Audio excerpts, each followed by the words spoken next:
तेलंगी ब्राह्मण का उद्धार। नीलकंठ सिरपुर में एक ऐसे उद्यान में रुके जहाँ चारों ओर कुछ बाबाओं ने अपना अड्डा जमा रखा था। उस समय सिरपुर में सिद्धवल्लभ राजा का शासन था। सिद्धवल्लभ एक उदार और धर्मप्रिय राजा था। राजा ने नीलकंठ के दर्शन किए और वह बहुत प्रभावित हुआ। नीलकंठ से उसने प्रार्थना की, हे प्रभु, आप मेरे महल में निवास करके मुझे कृतार्थ करें। किंतु नीलकंठ ने इस विनती को अस्वीकार कर दिया।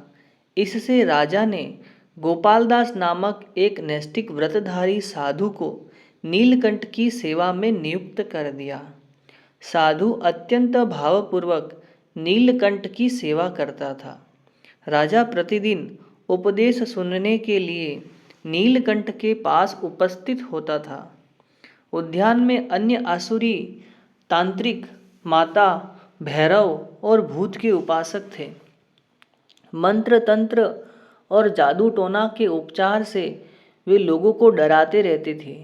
बाल ब्रह्मचारी नीलकंठ के प्रति राजा के अपार स्नेह के कारण तांत्रिक ईर्ष्या करने लगे। एक दिन इसी कारण किसी तांत्रिक ने नीलकंठ के सेवक गोपाल दास को मंत्र विद्या से मूर्छित कर दिया। साधुओं ने राजा से कहा, अब आप जिसकी भक्ति करते हैं उस वर्णी से कहिए कि आप समर्थ हो तो गोपाल दास को जागृत करें।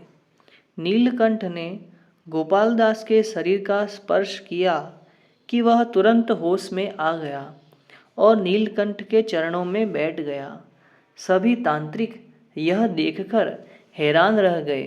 कुछ बाबा नीलकंठ का प्रभाव देखकर उनकी शरणागति स्वीकार करने आए। यह देखकर ईर्ष्यावश किसी ने इन तांत्रिकों पर मंत्राभिचार कर दिया। इस प्रकार आमने सामने अभिचार प्रयोग होने लगे। अंत में नीलकंठ ने अपने सामर्थ्य से सभी मूर्छित तांत्रिकों को सचेत कर दिया। सभी ने नीलकंठ की शरणागति ली। नीलकंठ ने उन्हें सदाचारी तथा सच्चे साधु बनने के लिए उपदेश दिया। उसी दौरान सिरपुर में एक तेलंगी ब्राह्मण आ धमका। वह अति लोभी था। उसने राजा से हाथी और काल पुरुष दान में लिए थे। इसी कारण वह अति रूपवान होने पर भी योग्यता और लोभ से प्राप्त किए हुए दान से काला कलूटा हो गया था।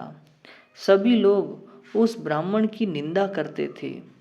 वह दुख से व्याकुल होकर रोने लगा। नीलकंठ के चरणों में आकर वह गिर गया। अपने लोभ के लिए उसने नीलकंठ से क्षमा याचना की।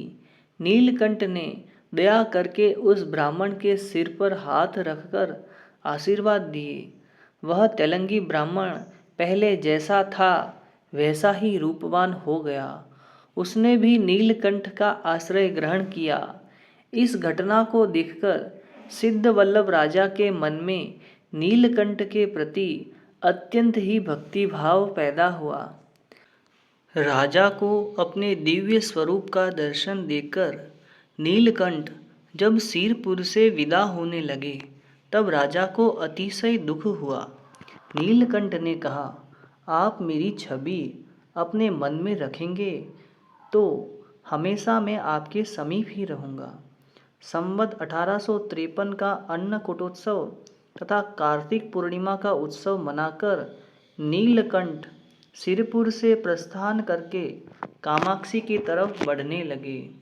श्री स्वामीनारायण भगवान की जय।